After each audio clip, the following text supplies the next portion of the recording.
السلام عليكم walaal waxaan kula wadaagayaa 10 qodob oo qofka gaarsiinaysa darajada akhyaarnimada uuna ku gaari doono darajooyin sarsare insha Allah.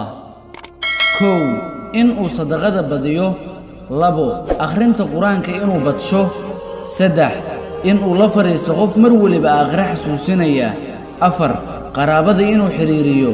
5 qofkii xanuunsan inuu booqdo. 6 in uu yareeyo la socoshada iyo la fariisiga kuwa taajiriinta ah kuwaasi oo ay hantidooda ka mashquulisay aakhiro. 8 inuu gaabsheeyo diilada dheer badshana xasuusnaanta geerida. 9 inuu badsho aamusnaanta hadalkana uu yareeyo. 10 inuu masaakiinta jeclaado agoontana uu soo dhawaysto madaxana u salaaxo. haddaba walaalayaal aynu ku dadaalna qodobada aan idiin soo sheegay si aynu uga mid noqonno akhyaarta ilaahay xaggiisana aan uga helna ajar iyo darajooyin sarsare insha Allah.